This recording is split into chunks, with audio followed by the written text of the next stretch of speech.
And I wasn't nervous, so I said, okay. Yeah, I get this. Welcome to the Lynnfield Historical Society. Tonight's, let me make some announcements first. Everybody get your name in for the free raffle. You still got time to get up and go put your name into the free raffle bucket. We'll be raffling off a book called Beer in America, the Early Years. Okay, so what is this stuff all about? So there's this, Revolution 250 is a state organization that is organizing us all to do something on the same night, and that's April 18th. They're calling it Illuminations.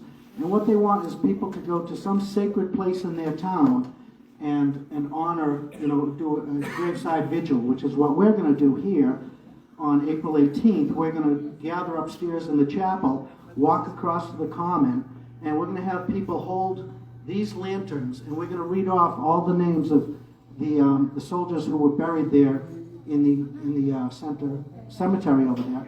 And there's at least 15 of them that went off to the Battle of Lexington and Concord that day, and not all of them came back. So this is part of our illumination celebration in Lynnfield. And I'm looking for volunteers. We need 15 people to at least come and hold one of these lanterns. And as we read off the name, you'll be standing at the grave of that soldier, and you'll just turn on your lantern and hold that there while we have our vigil. We'd also need a drummer. So it's very difficult to get a fife and drum, especially on this night where everybody's going to be doing the same thing. So if anybody knows a drummer, or if you even have a drum, or if you know anybody that has a drum, we just want, I think it'd be very solemn to have at least a drummer and a fife if we can get it. Somebody can play town crier. You see how much fun I'm having here. I'm not going to do it, okay? Maybe I will.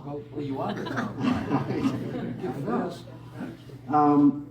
I want to thank the hospitality hosts tonight, Janet and Joan and Diane. Diane had to put it off tonight. She'll do one of the other ones. Next door, they're making Easter baskets. It's called La Collaborative, and they're making Easter baskets. So if anybody wants to donate to do these, what do you want to call it? Well, it's Easter baskets. They're Easter baskets that get donated to this group in Chelsea called La Collaborativa. And I just heard tonight, before we came on the news, that they're hosting some of the immigrant families. They're hosting some of the immigrant families that are coming in from Mexico, I'm assuming. And so I'm going to pass the Easter basket around. If you want to throw a few bucks in, the church does a wonderful job every year to make Easter baskets for the children. So that would be wonderful if we could get some contributions for them. 900 were made last year. 900? Wow. 900 baskets last year. Wow. Wow. Okay. So anyway, tonight's topic. Tonight we're going to have a little fun with our forefathers and talk about their drinking habits. I know that there were a couple taverns here. There was the Gowner Tavern where the provincials mustered that night and went off to the Battle of Lexington Concord. And then I also know of the Sun Tavern, which was next to Lizzie's Tea House in the center. So anyway, tonight it's starting to sound like our forefathers were a little tipsy when they defeated the British and wrote this Constitution, which lasted so long. So I think Vijay will inform us on that. Let's see. Okay. Okay. Yeah, I'm just talking about the Sun Tavern. There was a selectmen's room there. They ate lunch there the election day, and they stayed in the same family for 7 generations. Anyway, tonight's speaker is a Beverly resident, a local historian named Vijay Joyce, and the topic is beer drinking in the colonial period and beyond. Vijay's career in historic preservation led to his interest in the lifestyle of our colonial ancestors, particularly their imbibing habits.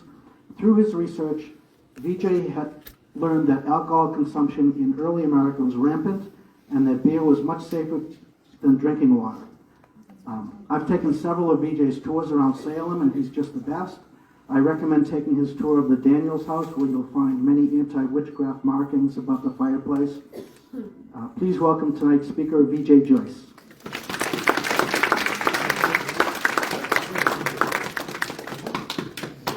Hello, everyone. All right. All right, just going to adjust here from my height. You can all hear me all right, I take it. All right? Perfect. Okay, let's see. We are doing this as authentically as possible, by that I mean without electric lights, I should say. And that's kind of in a way where I like to start. Whenever I lead tours, around whether it's Salem or all throughout the North Shore, New England in general, it's really about the hurdle of putting or changing your perspective, if you will. Changing your perspective about how the world works, about how technology came to shape that world, and how it came to shape our daily life and understanding of it. So really, when we talk about this subject of beer and alcohol and drinking, I mean, we don't even hold a candle to how much they drank back in the day. It's kind of, I mean, when I say when beer was water, I mean, that is really the case. I mean, to the point where, as we're going to get into it, and as Ron was very nicely introduced, that's exactly it. They didn't really trust the water in that way. Which I get way too excited. I just jump right in. I should say thank you so much for the Lynnfield Historical Society for inviting me to speak about this. Any chance I get to nerd out over, colonial topics, old houses, whatever it might be, I certainly love to do so. I'll give a little bit more information about myself toward the end, but I really want to dive in because this is on topic.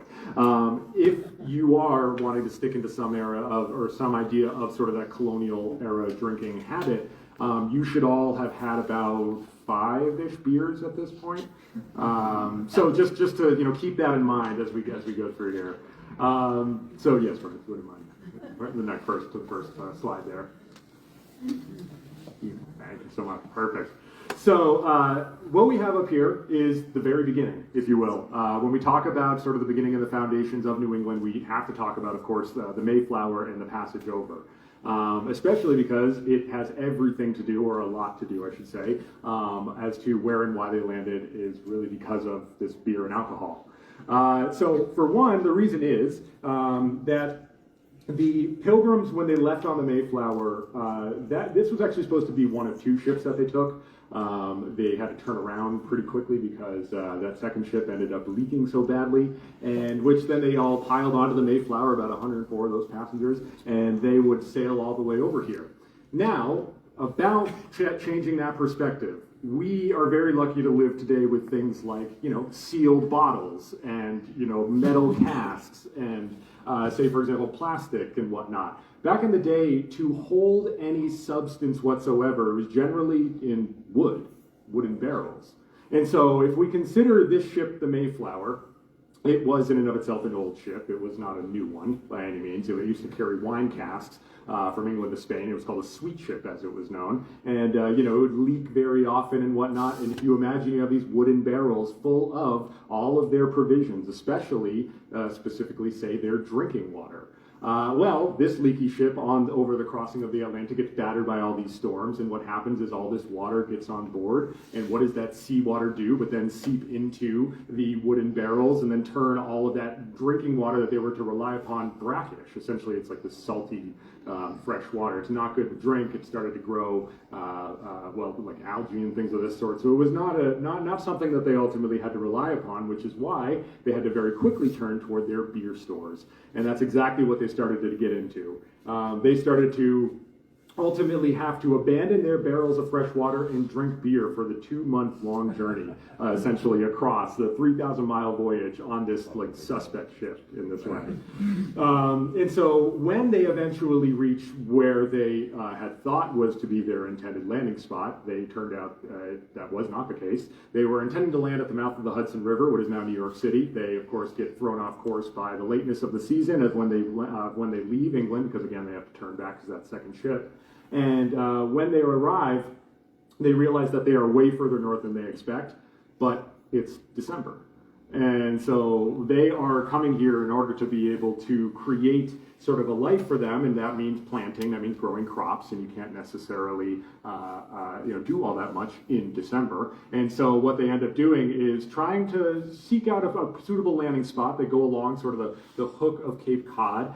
They initially try the outer Cape, and then they have to go into the inner part. And that's where they eventually, having gone through a series of different potential landing spots, we ultimately learned through William Bradford, who is the leader of the Plymouth Pilgrims in this case.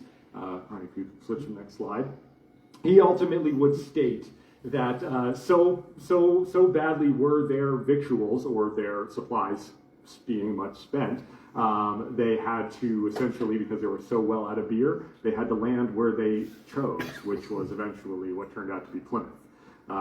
Which was the place where they landed, mainly because Native Americans had already prepared that land for them. It had already been a Native American site called Pawtuxet, as it had been for about 10 to 15,000 years, and so they knew this would be a good place to grow those crops. And ultimately, that beer being so low, it meant that they had to land where they did. But this is not to say, as a lot of people have made the assumption, that the Mayflower Pilgrims landed at Plymouth because of beer. That's not the case. This was not a giant beer run in this way. What it does, though, is it introduces just how much they relied upon beer to really sort of show them their future prospects. The reason for that is because beer, I'm going to go to the next slide for me, has really been a major tool and as well a major point of survival for thousands of years. Roughly about 4,000 BCE, so 6,000 years ago in Mesopotamia, that little that little clay tablet there shows the first record of beer being brewed and then, of course, enjoyed. And it's very simple. This drink is very easy. Again, that's why it was made so long ago. All it is grain, water, and yeast. That's it. You can make beer on your own at home right now if you want. Go home and put those things together. You'll get yourself a beer. It's not going to taste all that great, so it's going to be as close to what they would have had in a way back then. The idea is that you start with the grain. That's where the malt is there. Grain is essential, or the malt, I should say, is grain that's been soaked, and then it sprouts. And when it sprouts, it releases these natural sugars, which that sugar is then eaten up, or I should say, by the yeast that is usually naturally, they just have it open in the air, and the yeast will react with those sugars, and that will essentially turn to alcohol. Very simple. Ale, in a way, is what they would have determined it, or as they called it. When we're talking about beer of this colonial period, though, it's really not all that much like beer. It's not much like beer we have today. It's not like 5, 6, 7% alcohol. We're talking like 1 to 2%, maybe 4% alcohol at most. It's what they would consider sort of small beer in a sense. It's low alcohol beer in this way. But they weren't drinking it, though, to get drunk, and that's sort of where the difference is between sort of their eras and in many ways ours. It was liquid bread. It was a diet booster. We have to remember, back in this time, there's no grocery stores. You can just hop down to the corner to get whatever you're out of. So you're growing your own crops, and you have to rely entirely upon the growing season or the supplies that get sent to you to sort of give you whatever it is that you need to live and survive. And with the immense lack of nutrients that those early people, colonial era people had, it was such where this beer acting as liquid bread really would help them sort of survive throughout this time. Now, if there's one major thing I haven't mentioned yet, which are hops. And hops are something that really wouldn't have been possible for the Pilgrims to cross the Atlantic, really, if it weren't for hops. Hops were a relatively new addition into beer in England. Under the traditional ale that they brewed of just simply grain, water, and yeast, it was actually kind of sweet. It had this sort of this sweeter flavor in a way. However, the shelf life was extremely short. And when you have just ale, water, or grain, water, and yeast, you're essentially just combining this together, and that brew will last maybe about 2-ish weeks, maybe. It's not lasting a long time, and that's what really hops does. Hops is the preservative. Hops allows beer to last much longer than it normally could if it didn't have that in it. And so this is where it also gives it that bitter taste. If you're familiar with IPAs today, India Pale Ales in a sense. That's where, it's a beer that's been highly, highly hopped with hops, and that's where you get the real bitter flavor out of it.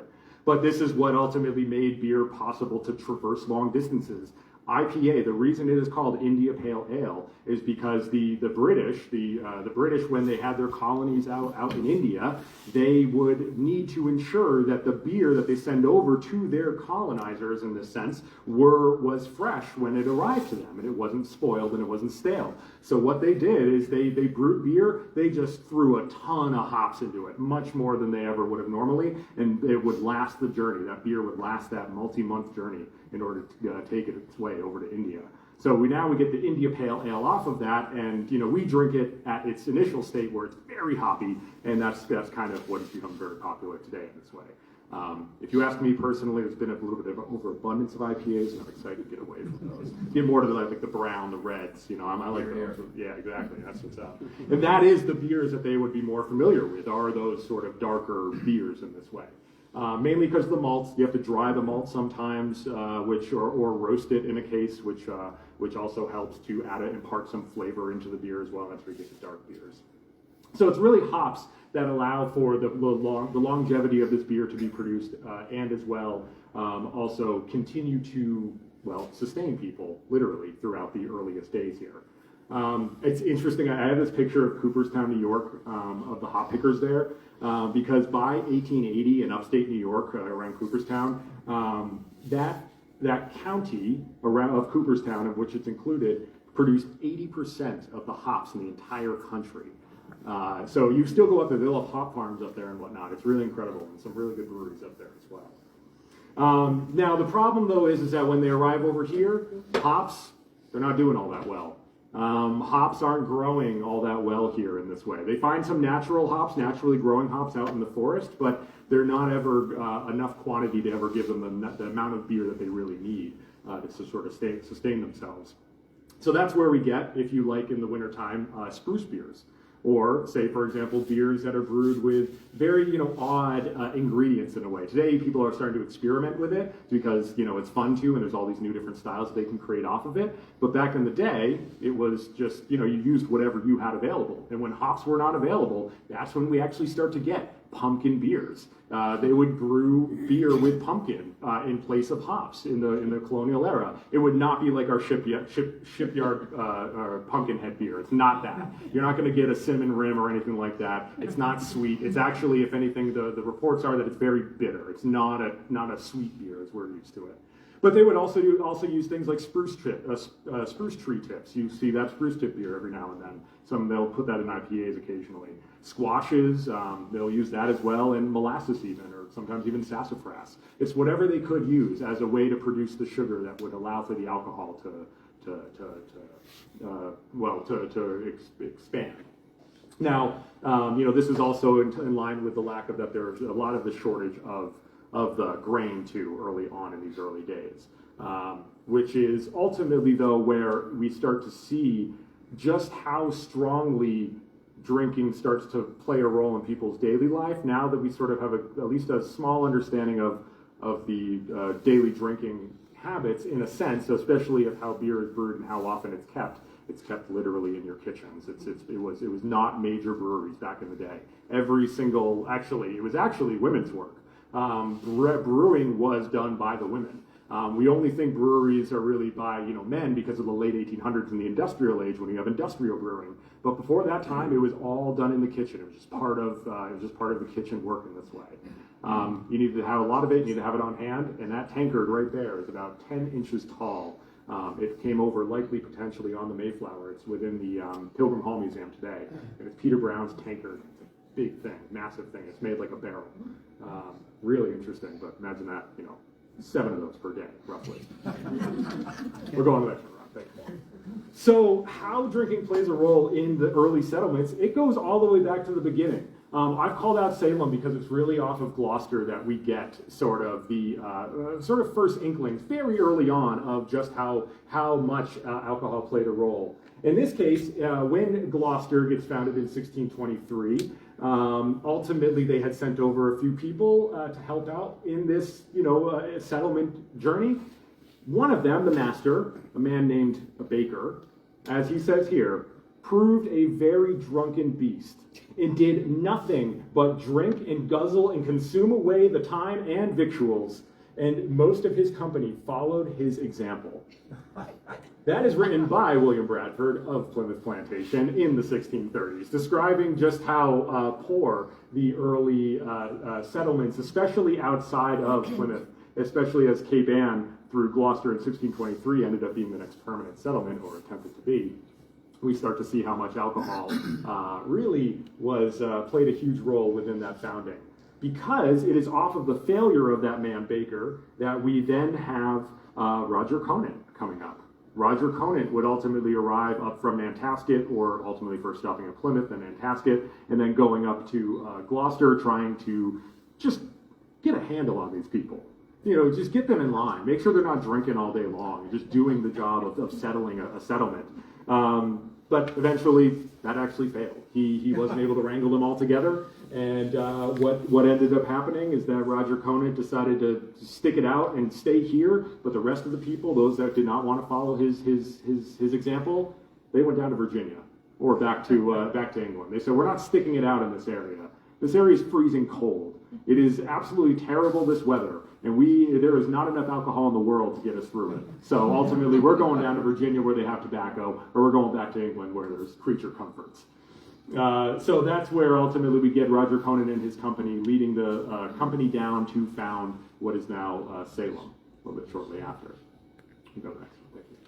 So this is where we get the major players within the founding of this initial area. Roger Conant, of course, becomes the first, comes at one of those earliest settlers there, leading those people down to Salem. We then get John Endicott, who comes in.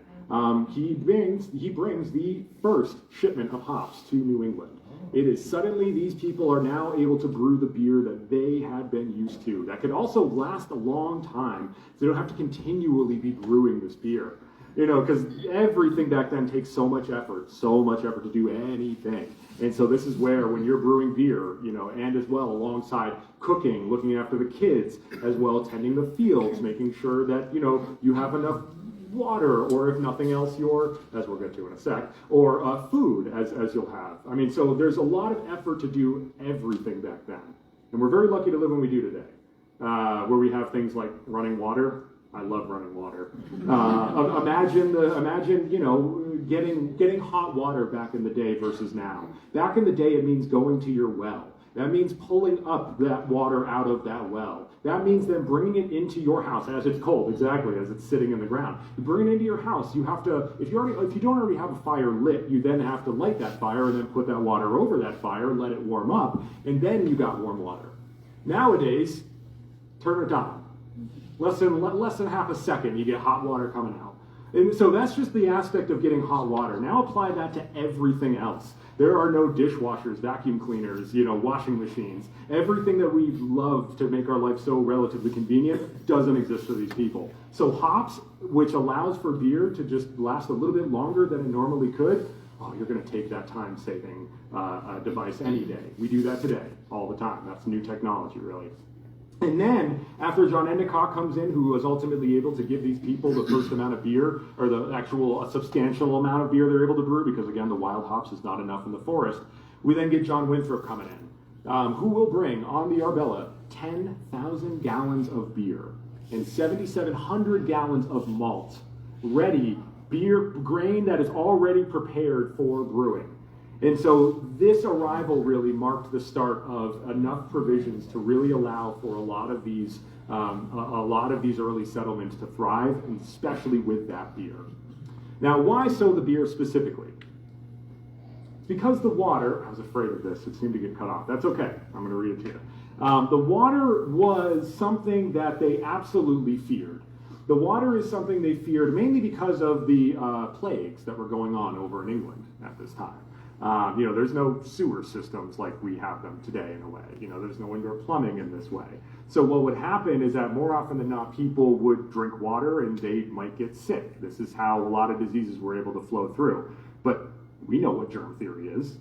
They don't know what germ theory is. So they don't really have the understanding that it's in fact the bacteria within the water. In fact, they just in many cases just assume it is the water. Which is why the fear is that this also comes from the 1630s, describing that moving to New England, being made public and coming to the attention of all, raised many variable opinions amongst men and caused many fears and doubts amongst themselves, as the change of air, the diet, and drinking of water would infect their bodies with sore sickness and a grievous disease. So that was the assumption that a lot of people would have about the water here. The reality is, as we get from a man named William Wood, an early explorer here, he writes this incredible book, which I highly recommend you all take a look at. It's called New England's Prospect. It's like really short, very easy to read. It's not the flowery language we might be used to of the time. It's very, very understandable. And what he will say is to sort of, as he's writing this book to tell people back home what to expect, he says the country, it's well watered in most places, as any land under the sun, he will say. Every family or every two families having a spring of sweet waters between them, but it is far different from the waters of England, being not so sharp, but of a fatter substance and of a more jetty color. No idea what that means, but it's interesting to sort of see the quality of the water as they're relating. It is thought that there could be no better water in the world, yet I dare not prefer it before good beer, as some have done. So he is ultimately saying, yes, the water here is perfectly fine to drink. I have partaken it myself, but I still prefer beer over water. He said, ultimately, though, there is a limit, as he will say. Some people will choose it before bad beer, whey, or buttermilk. So, if bad beer, you're not willing to drink it, you'll drink the water. But if you have good beer available, you better believe they're going for it. So this is where, interestingly, the beer provides them that opportunity to create a clean drink. What they don't seem to understand, and this might just be because our 21st century perspective on we know germs, we understand what they are. They didn't know what that was at the time, and so it seemed to be as they figured out that beer was relatively healthy. It was ultimately the rate of sickness was a lot less, if you will, than by those that were drinking water. And as it turned out, as we now know, to make beer, you have to boil water. And by boiling water, that kills off any germs. Now, if they boiled the water and just left it there, that would have solved their problem in this way. But they took it that next step because it's all part of the process of beer brewing. They're trying to get to that end point, not necessarily trying to cleanse the water. They're not at that point yet. And so that's where the beer really offers them that purity that they weren't really able to get anywhere else. Even though William Wood, as he states, no better water than here, but not before good beer. So beer is a major aspect, but it's only one of the types of alcohols that were enjoyed back then. In fact, here in this sort of, as far as I understand, Lynnfield wasn't split off from Lynn 1711. Is that right? So a lot of this was like farmland, if you will, which is why more often. Sorry. In orchards. In orchards, yes, that's what it is. So that is where you really start to get in the rural areas of the early settlements. Beer is less common. It's there, but it's less common. It's actually cider, hard cider specifically. A single New England orchard would be able to produce 64,000 gallons of cider in a single crop. And this is the thing about cider, it's super easy to make. Kind of like the original beer is, although don't do that stuff. There's much better recipes out there for that. But cider, you can do this all on your own right now. You just go get some apples in a way. Ideally, you go not from the grocery store if you can. Ideally, if you can go get it from an orchard around here, usually because it's been washed and all that at the grocery store. You want the yeast on the outside. You want the coating that's on the outside of the apples. And so what you do is you take that apple, or a ton of them really in this case, and you crush them. What's right there? That's a cider press right there. You essentially crush them, and all the liquid comes out of it. It's a very messy process. It attracts bees and wasps, but it's ultimately, it don't bother them, they won't bother you. And ultimately, you just let that crushed apple sit, and that's what you do. Because the beauty of it is there's already sugar inside of it. The yeast is on the skin on the outside, just from being in the orchard. There's natural yeast in the air. They're making now wild fermented beers, which is coming in style, coming back again in style. And that's essentially in the same vein as a lot of these early ciders were. So this is where it was considered a healthy drink. It was given to kids, just as equally as it was adults. It was President John Adams, I should say, toward the end of his life, as it was reported, he would drink a tankard of cider every day before breakfast. A tankard is one of these giant mugs up there, which is probably about that big. It's not for a single person. This is not your own personal tankard. Generally, what would happen, as we'll get to when we talk about taverns, is it's just passed around. You know, talk about germs, right? Just drink all out of it together. So this is where, you know, they would serve it as it was seen as sort of healthy in this way, especially just how simple it was to make. You could make a much stronger drink out of it called Applejack. When you take that cider, and especially as will be done around here, you have so much of it, it's usually in a barn, unheated, right, uninsulated either, also. And so what they do is just let these barrels of cider sit, and as over the cold winter evenings, it will freeze. And what freezes is ultimately the water, if you will, and what is left up on the top, what does not freeze, is the pure alcohol. And it's that right there called Applejack. It was ultimately, or sort of apple brandy, as other people might term it as well, was ultimately seen as a very, very special treat, and really only served to the best of the best people that would come to visit. But if you're making 64,000 gallons of cider, you got to wonder how much Applejack gets made off of that. Also, fun fact too, Johnny Appleseed, he was not out there planting apples to eat. He was planting apple trees to make hard cider. Yeah.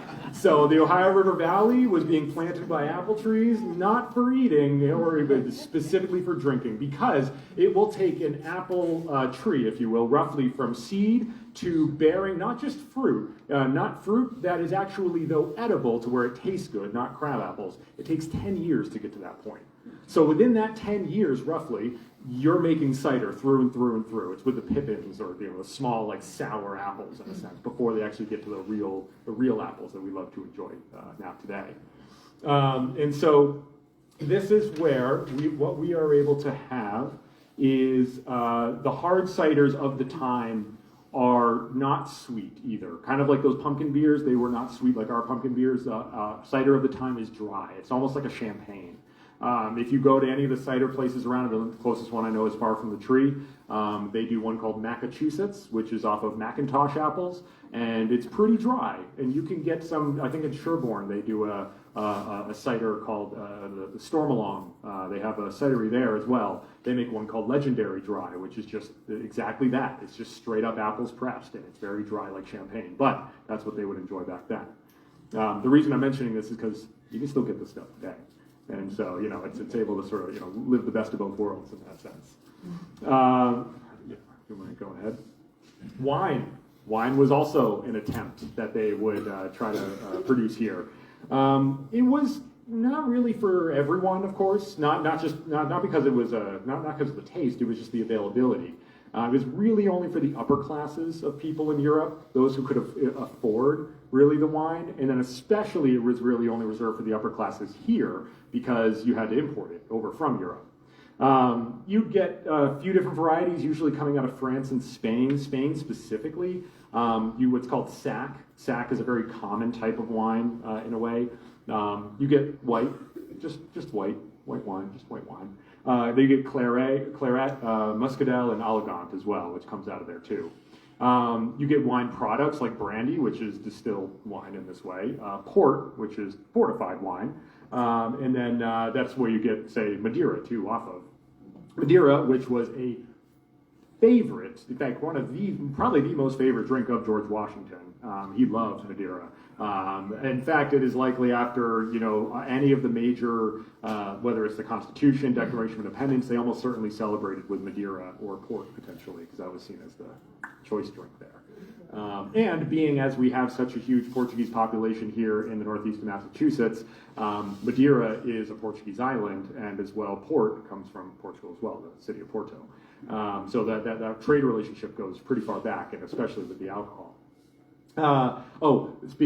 Just to return back to Washington real quick, in a 5-year span at his retirement, George Washington ordered 400 gallons of Madeira to have it shipped to Mount Vernon. I'm just going through that, it's insane. Governor's Island, as we have here, as I've shown, Governor's Island initially here in the map to the left, that is now encompassed by Logan Airport. And it was on that island, as it was set aside for the governor, hence the name Governor's Island, it was set aside for the governor to attempt to grow wine grapes. That actually never ended up working out, and so it turned into an apple orchard, and you made hard cider because you can make that all the time. And so that's where there was never actually a great supply of wine grapes that was able to be grown here naturally. You had, again, like the hops, some wild ones growing, but never enough to actually create good, enough wine, I should say. They had to import wine grapes, which never actually worked out all that well. But it's interesting, I just recently learned this. Over in France, I think it was in the 1980s or 1990s, there was a disease that came in and just like destroyed a lot of the wine grapes that were, or the wineries that were there. And what ended up happening, one of the only solutions that made it work was to take American wine varieties and graft them to the French wine grapes. And it is likely because of the American wine grapes that the French wine industry is actually still thriving in this way that it is. Because they tried many different wine varieties around Europe. They tried grafting them there too. They never worked out. This disease just spread so wide around that French area. And it wasn't until the American wine grapes came. So they never worked over here, but they worked over there, and they returned to us, and we get the good stuff out of it. So wine certainly was a big portion. The reason I'm showing all these little bottles as well is because these are all of the different storage containers that they were in. Where they come from, I'll touch upon in a sec as well. And then rum. You cannot talk about New England alcohol history until you talk about rum. Rum is crucial to the establishment and growth of New England. Arguably, you could say New England was built off of rum. The very first rum distillery in all of the United States was just next door in Salem. Established in 1648 by a man named Emmanuel Downing. It's in what is now modern-day Peabody. He made it initially to make rye whiskey. But that didn't work out. He ended up turning to rum. Also because whiskey is French, and the French and the English, they would hate each other, and so they never often had, whiskey is not something that they would really love to enjoy. That was French. And so what they get is ultimately the rum, because what do you get, how are you able to get rum? But ultimately through the raw products that the British were cultivating down in the West Indies, what is now the Caribbean, what is essentially sugarcane.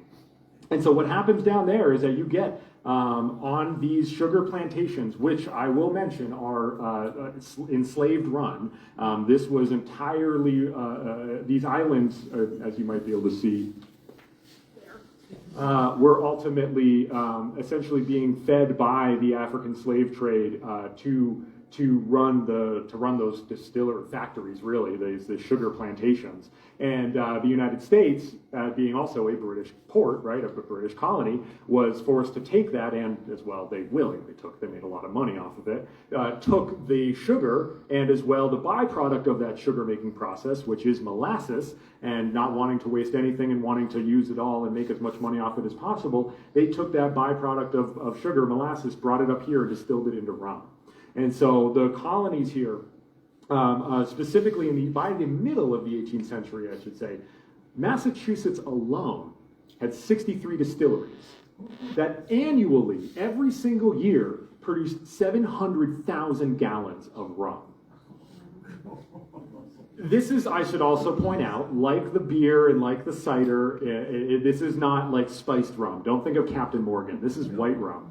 This is just pure white rum, and it is not good. It is really not. It is not something that even the people distilling it themselves wanted to enjoy. In fact, what we know is that the rum distillers, the people who made a lot of their money off of rum distillery here in the colonies, they much preferred the rum that was coming from down in like Barbados and the West Indies, because it was just the climate there. Seemingly, they really enjoyed the type of rum that would come out of there, the flavor of it.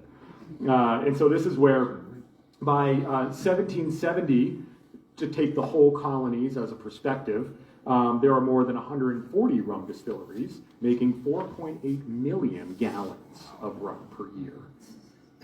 That is on top of the 3.78 million gallons imported each year to this colony. And it was all concentrated right here around the Northeast. Now, a lot of this rum is really used for trade and bartering. Unfortunately, a lot of it plays a role in the triangle trade, because off of the rum that gets distilled off of that molasses or sugar byproduct molasses, they trade it for more enslaved Africans in the west coast of Africa, the Gold Coast there, which they then bring back over to the West Indies to trade those enslaved Africans for, well, more sugar and molasses, and that right there is the triangle trade. And so this is where, you know, the story of New England built off of rum in this way absolutely goes hand in hand with, of course, that horrible slave trade that ultimately would rule a lot of the upper class here within New England society in the 17th and 18th and to some extent early 19th centuries. Even though New England or Massachusetts, say, specifically outlawed slavery under its constitution in 1789, the factories are still here. And what are those factories doing but producing things like cotton, sheets and whatnot? And where's that cotton coming from but down south? So, you know, they still relied upon the slave trade here in every way. And so New England did for a very long time, and that especially is involved with liquor and, well, especially rum as it's concerned. So when it comes to drinking, it was just a part of daily life. It was something, it was readily available, as we've seen, everywhere, of course. You know, everyone would be drinking it, men, women, and children, does not matter. And essentially, this is really where I was saying, you know, if you had about 5 beers so far, then you're on track. If you haven't, then you need to catch up. It's really because, yeah, you wake up in the morning, you have a drink. Right after, in between breakfast and lunch, you have a drink. At lunch, you have a drink. In between lunch and dinner, you have a drink. At dinner, you have a drink. And right before bed, you have a drink. Beer was water, folks. This is the idea behind this. It's so readily available in this way that they would, you know, imagine waking up in the morning and before having your coffee, you have alcohol. That's what it is. That's how they enjoy it.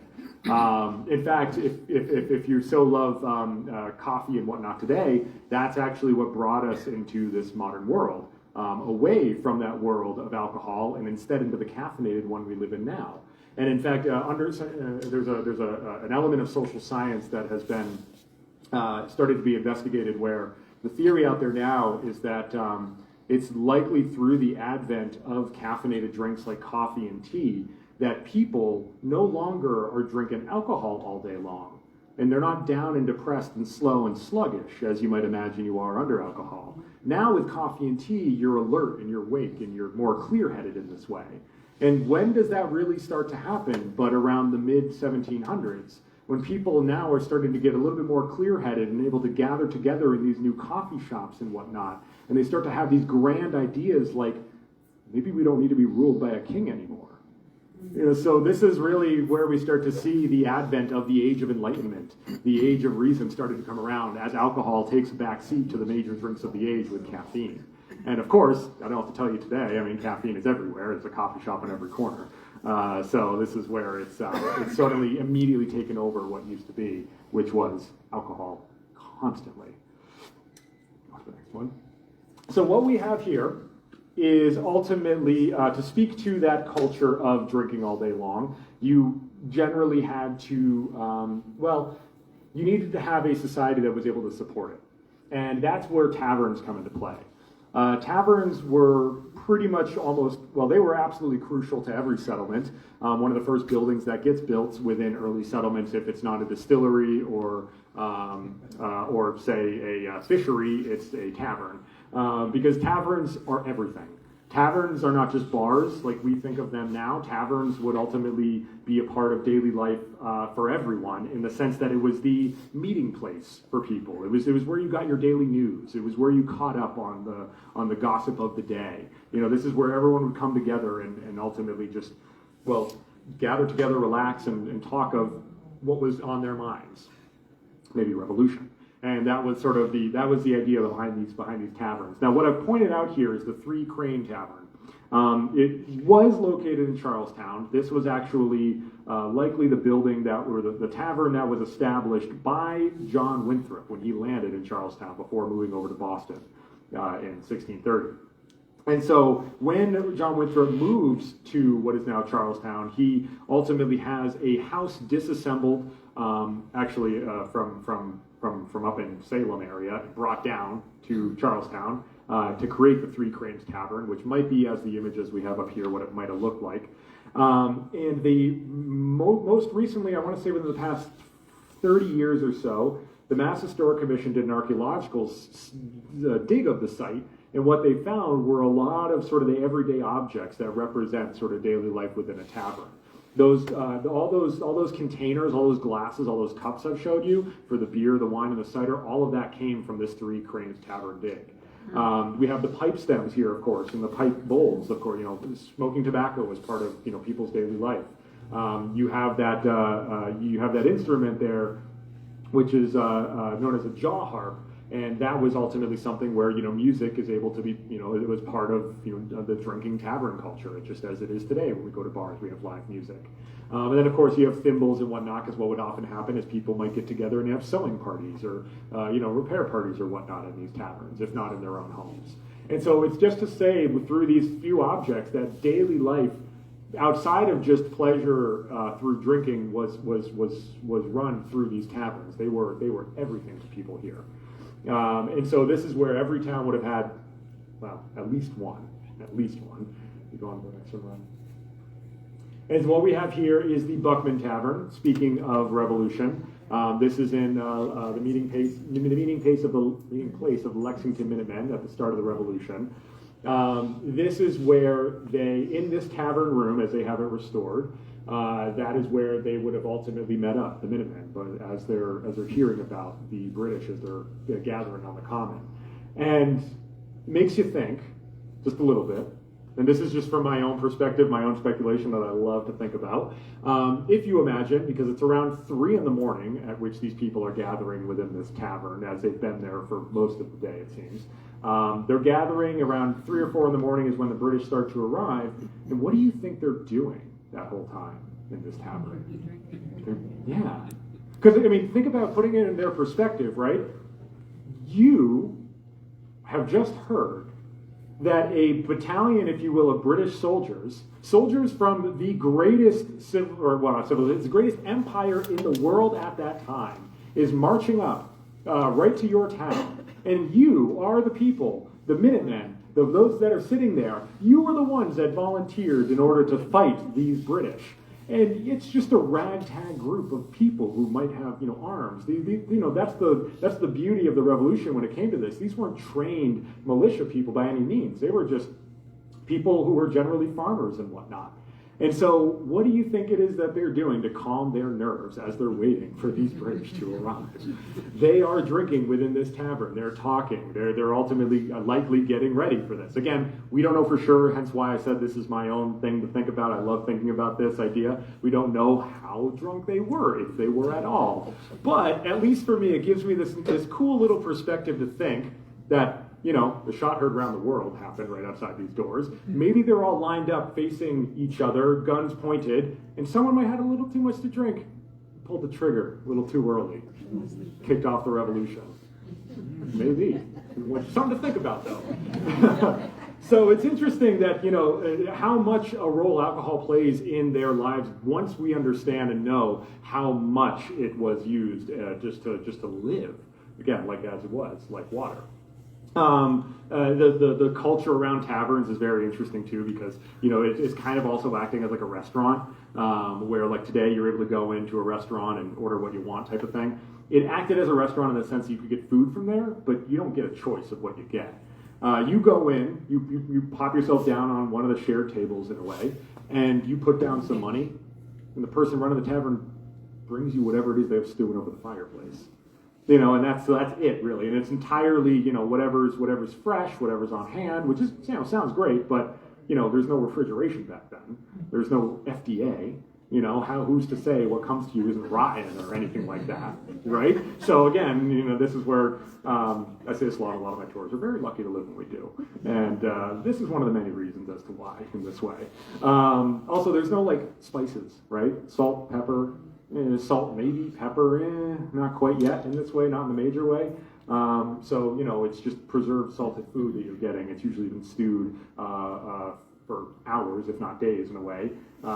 If you had meat, it would be the wild game that's out there. Whatever it is that person was able to get that, morning or day, or that butcher that day. Again, no grocery stores, right? So it's whatever you're able to have. Also, the English settlers, they had this general belief that vegetables had to just be stewed to death. They thought that eating vegetables raw was believed to be unhealthy, so that's where they just like stew it to death and it just becomes essentially mush in a way. So yeah, not all that great. Go to the next one. And this is where I've been able to point out the couple Lynnfield taverns that I've been able to find. Of course, we've got the Gowing Tavern there. Speaking of Revolution, right? As Rod had mentioned earlier, this is the place where the Minutemen within Lynnfield would come up and meet at the tavern. You know, they might have been, you know, having a feud as they're thinking about what it is that they're about to embark on here. You also have the Tapley House, which was the Tapley Tavern during the stagecoach era of, say, the 18th century in this way. Both of these, well, actually, the Gowing Tavern doesn't stand any longer. It's literally was directly diagonal from us over here where the center market is. That's where that was. That's where that stood. And then the Tapley House is actually further out in that direction. It's still there. Beautiful gambrel garrison house. Yeah, the Tapley House. I would love to see does anyone know the inside of the Tapley House? It's a garrison house, which makes it really interesting because it's likely massive timbers. It was a fortified structure. That was the idea behind the garrison. It was a place where all the townspeople could go under Native American attack or attack from anyone. And so I got to imagine if that structure is original on the inside, those timbers have got to be like tree logs, just literally hacked. You cut away the bark and that's it. Be unreal. You can go to the next one. So what took place within the tavern? Because I think we have our own ideas of what happens in this way. What I really want to show you, though, is what actually would happen. Because we have here this painting from 1755 called Sea Captains Carousing in Suriname, painted by a man named John Greenwood. It's a humorous scene in a way that was many merchants and sea captains from Rhode Island. And it shows them enjoying themselves here. Some of them a bit too much. As I will point out, if you notice, we have the governor of Rhode Island is at the table smoking a pipe. So I believe that man right there. You as well have another governor of Rhode Island passed out in a chair. And you have look at his friend there. What's he doing into his pocket? Had a little bit too much, huh? Throwing up in his pocket there. And the guy that's passed out, do you see the guy that's ahead of him? Or just, I should say, on top of him in a way. You see how he's like pouring something over the guy's head? What he's holding there is a giant punch bowl. If you want to know how it was used, all you have to do is look to this guy. You don't dip your cup in this thing, you drink it right out of it in this way. And so that man who's pouring the drink over the head of the governor of Rhode Island, who's passed out in the chair, whose friend is throwing up in his pocket, that man who's pouring that drink he was Stephen Hopkins, and he is one of the men that signed the Declaration of Independence. So this is, also, we're not done. There's a guy going to help out his friend who tried to be a little bit discreet, more discreet than throwing up in the coat pocket of a friend. He's throwing up in the hallway. So, this is where, this is truly how alcohol gets consumed. It's just raucous and wild. There's a reason Prohibition came around. We are not drinking to the same level as they were pre-Prohibition. And this is what they were really fighting against when Prohibition came around. It was just this massive excess, just pure excess. And that's almost entirely what it was. Of course, this is a bit of an extreme example to some extent. But it is not uncommon from a lot of the writings that we hear of at the time, or even the later depictions, which, on the next one. We have John Lewis Cromell, who was born in Germany, but he ultimately emigrated to Pennsylvania. And he has brought down to us these incredible life paintings of tavern scenes. And you can see, this is a bit more tame. Maybe that's the difference between New England and Berks County, Pennsylvania. We'll see. I don't know. But this is where we have, you got singing, you have dancing, you have the bar, which is over in the back there. The reason we call it the bar, in fact, is ultimately because where that guy is serving drinks out of, and when it comes time to close up the night, he puts the bar down. And that's ultimately where, as you know, there's no security cameras or anything like that. It's making sure that people within your home or your tavern who are staying overnight, as it's also in many places, many times an inn, that's where, make sure no one can steal it. So you put the bar down. That's the whole idea of the bar in that way. And so, it generally turned out to be a pretty raucous affair. Actually, we know that people would use their drunkenness, as we might imagine, to make examples of people during the witchcraft trials. In Salem in 1692, there was a man who spoke out against a woman named Alice Parker after he claimed that as he was in the tavern with Alice Parker's husband, Alice Parker came into the tavern and ultimately scolded her husband for being at the tavern drinking all day when he should be at home taking care of the family. Well, this man ultimately piped up and supported his friend, Alice Parker's husband, and said, "It's unbecoming of a woman of your stature to go into a tavern like this and scold your husband in such a way." At which point Alice Parker called him a rogue and told him to mind his own business. Which later that night, this man claims that as he's walking home from the tavern, he hears a noise from nearby, and he turns around, and he claims to see this big black hog running toward him, with its mouth open, quote, "as though he would devour me in that instant." At which point this man pulled out a knife to try to defend himself. He falls down and accidentally stabs himself with his own knife. And he then gets up, he tries to get up, but noticing that his boot and sock are filling with blood, he has to just crawl along the entire way home. The entire way he claims that this black hog is slowly following behind him. When he gets to his house, he calls for his dog, thinking that the dog will ultimately come and scare away this hog. Well, the dog comes, sees the hog, apparently, we have to imagine, because accordingly to this man, the dog whimpers and gets scared and runs over a fence and off into a field. At which point this man testified, as he stated, against Alice Parker, saying, "I then realized that it was no ordinary hog. It was either Alice Parker or her magic, for I fear she is a witch." Alice Parker would be convicted and executed as one of the 20 during the witchcraft trials. So, drunkenness, of course, was part of just everyday life in a way. But this is where, again, perspective shift. We have to tame our ideas of drunkenness in this sense, especially for how we might imagine it for them back then. Everyone is tipsy in society in the colonial world, let's just say. Let me take a step back. I can't be so assured in that way. Most everyone is tipsy back then in this way. Mainly because, just as alcohol is part of a daily life, no one really ever necessarily outlawed it. Even the Puritans didn't outlaw it. Even the Puritans understood it was a necessary part of daily life. It was just that drinking is not an issue, it's drunkenness that is. This is where we start to see them trying to regulate drunkenness.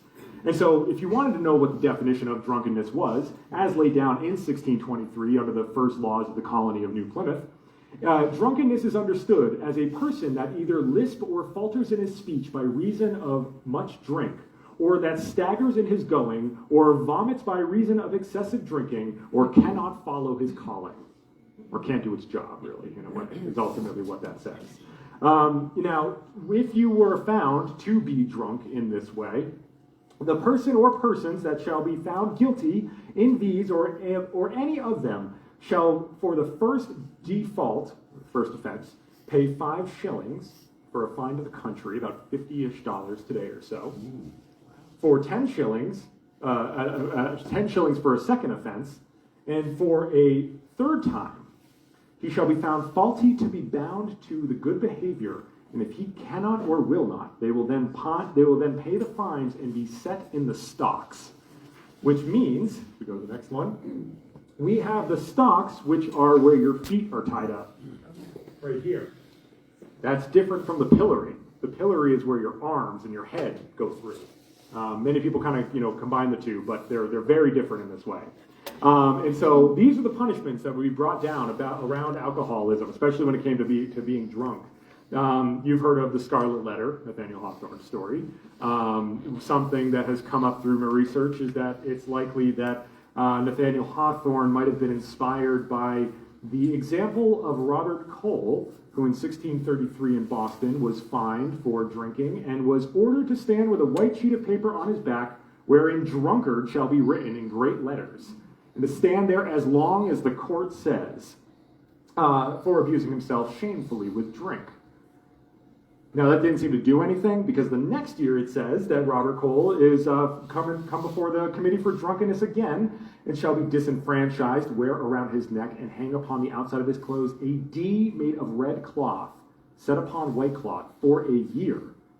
And that if he cannot be taken off by at any time, and as well taken off and seen by someone, there's a penalty of a fine. And so this is where we start to get, people literally being called out as drunkards. They will literally put the D on you. There is as well charges that could extend all the way to wearing what's called the drunkard's cloak, which is literally a barrel with arms and feet and head cut out as a way, again, public shaming. Because that's the big thing back then. Public shaming is really the big deal of how to, especially within a society that is so close-knit as these early settlements were. You really needed to. It was really all about what other people thought of you. I guess not much has changed to some extent, but in this case, we don't do the drunkard's cloak, at least. And so this is where we start to see, through the earliest days of the General Court of Massachusetts, a lot of these laws that start to come out in which they're trying to contain or maintain the people from getting too drunk. So this is where we see them really kind of failing, at least initially, because the first court that was established in Massachusetts in 1636, within less than 2 years, there were 40 charges of drunkenness made during that first time. Now, Massachusetts General Court the year later, likely as a way to tame that number, noted that nothing shall be sold in taverns except for penny beer, which means small beer, so less than 4%, so low alcohol beer in this way. In 1639, all fun was removed from taverns and drinking in general. As an effort to curb drunkenness, it was stated that you were not allowed to share a bottle over conversation, so you can't split a bottle of anything with anyone. Dancing was and was always forbidden back then. No tobacco was allowed in the tavern. And worst of all, what really curbed drunkenness and was believed to be the source of drunkenness, as no toast to one's health was allowed. This is what would really get people drunk, because when it comes to this time where social norms are so great and you upholding them means that is your that is your place within that society. If you hold them up to that level, you are seen as an equal amongst all. If someone were to say, toast to your health, and you don't drink, that's a faux pas. That's a social faux pas.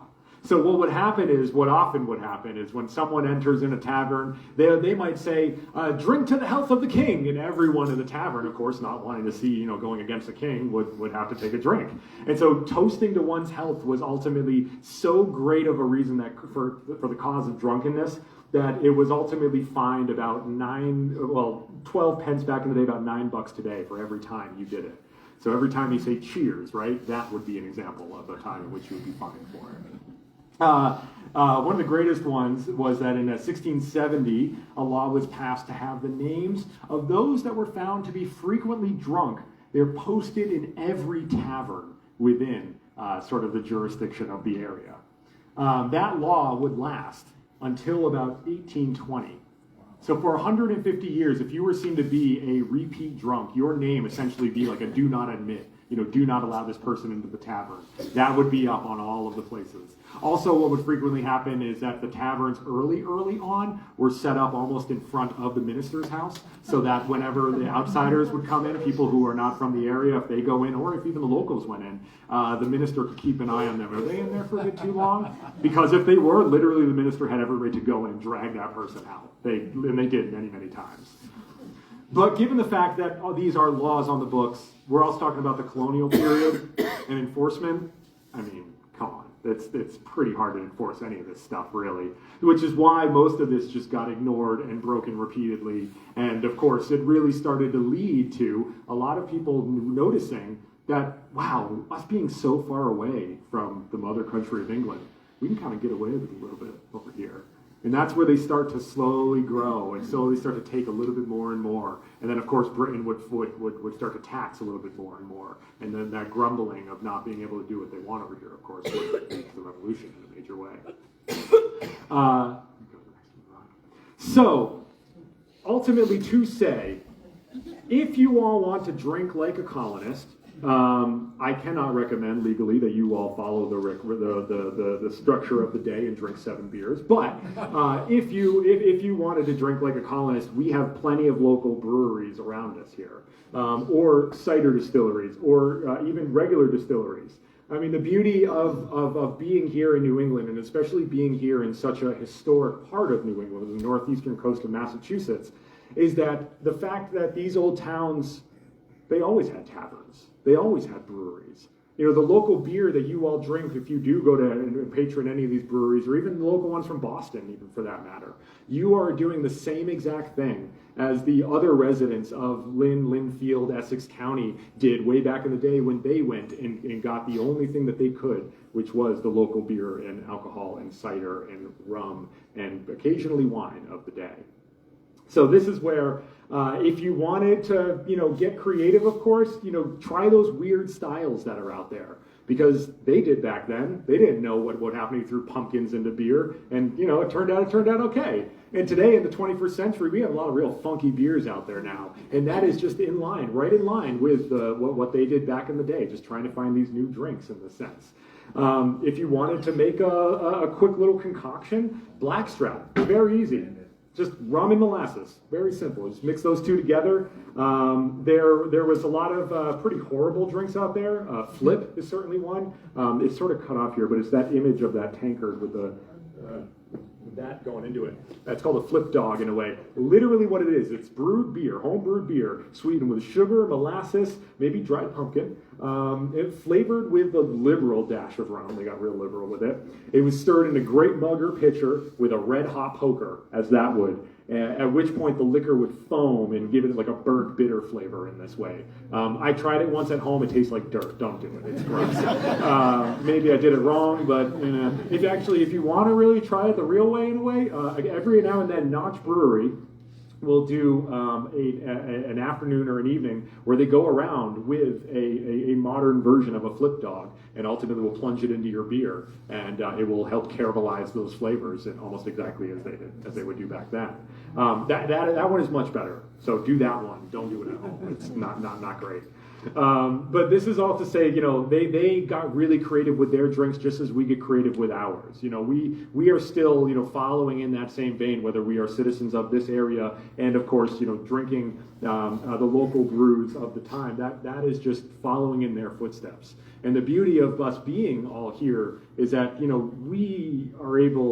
we are so very lucky to live where we do, and, of course, when we do, to be able to practice this. Because literally every day we are living history. And this is one of the most incredible things. And it's all here for us to enjoy as much as we would like. Just tone it down a little bit from back then. Thank you all so much.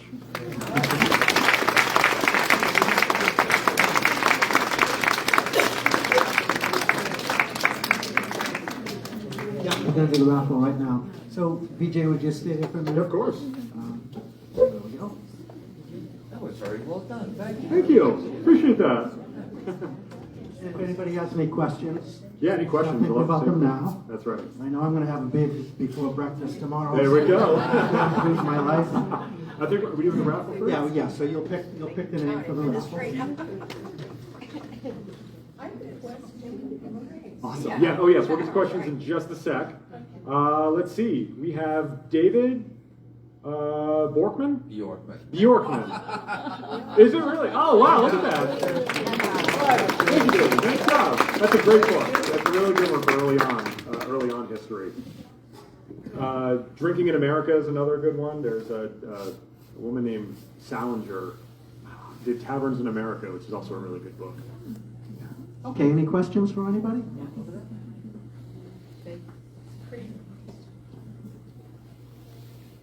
Just out of curiosity, how did you happen to get interested in doing this kind of historical presentation?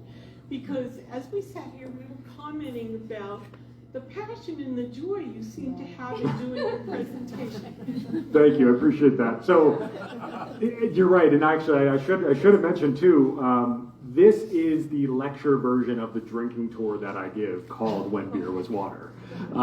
So traditionally, how this is done is that we usually start in Salem, but it works for any town really, and we just go from one brewery or bar to the next, and usually about three. You know, you have to cap it off at some point. But yeah, no, I take people through, and it's, you know, ideally, mainly my base is Salem, but when we're there, you know, we go to the 3 distilleries. We go to East Regiment, we go to Notch, and there's a new one there called Couch Dog Brewing, and just going from one to the next, and in between, you're walking the historic streets, you know, in a way, and so you get to talk about the history, and also too, because you've had a few drinks while you're walking those streets, so were most of the people that were living back in the colonial time walking those streets. So it's a cool way to see these different perspectives and to be able to see sort of, you know, through the eyes of others. And this is just something that I was never really able fully to understand, like just how much did they drink? You know, I knew it was everywhere. Of course I knew rum and cider and all that, but I never understood just how much they drank.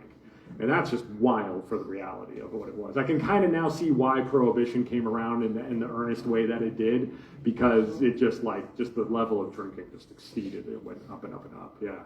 Well, yeah. Okay, we'll get another question over there. Hold on. Oh, Now, as time went on and the level of drinking went up, did the proof of the beer that they were drinking go up also? Because back in the colonial days, if it was only 1 or 2%, Right. you know, you could drink seven of those and not be particularly falling down. Right. That's right. Probably the rum that got them. It really was. Yeah. If beer was the water, rum was the beer, I guess, if you will. So.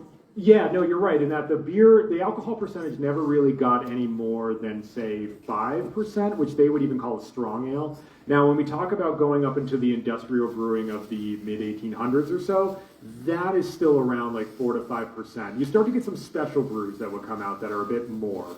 But the industrial breweries were really actually more about the quality of the look of the beer. So they were more concerned with the fact that the beer was clear. And as far as the alcohol level was concerned, it was, you know, just the standard, you know, what we might have today. Now, the exception to that, though, is what's called groaning beer. Groaning beer was given to birthing mothers. As what they would do is they would brew a batch of beer when they knew someone was pregnant, and that beer over those 9 months would just get really strong in age and in alcohol content as well. This is where they would use hops because they need that preservative. And the idea was, right, there's no anesthetic back then, so when the wife or when the mother is giving birth, ultimately they feed her this 9-ish% alcohol beer to take away the pain in a way. So yeah, that's groaning beer, and the midwives would be responsible for brewing that, as they were the ones also doing the birthing too. This way. Good question. Great question. Yeah. At what point was there an influence of the other European nations, Germany, the Dutch, on influencing brewing in New England? Yeah, so New England brewing, when it came to influence of Europeans, specifically like the Germans and the Dutch for that matter, it is really, the Dutch come up a little bit earlier because they're trading, as they're in New York, yeah, exactly. The Germans, a little bit in Pennsylvania, but they don't really start to see an influx in German brewing techniques up here until the industrial age, in a way. Is it correct to assume that the Germans had a tendency toward more wheat beer and less hoppy type beers? Yes, indeed. That based upon their traditional ways of brewing back home. And that's kind of what we start to see within the liquor culture of most of the people who move over here. They just take with them what they're used to, and that's what they try to replicate. And if I may, finally, Yeah. Is there anything in the early days that you could consider a unique American beer? Yes. I think today, I don't know if they all fall into this classification. The common style I've heard it called is cream ale, but it's really corn-based beer. Corn-based beer would be an American, or well, North American creation, if you will. Just one of the ways in which they used an alternative product to make their beer. And that would be from the Native Americans. Native Americans never had their own alcoholic substance, which is unfortunately what led to the English colonists using alcohol to take advantage of the natives. But there would be the corn and as well the pumpkins that the Native Americans introduced, which gave rise to those beers. So maybe pumpkin beer potentially too, but using gourds to make beer has been something that even in Europe they had done. Thank you. Yeah. Hold on, Matt.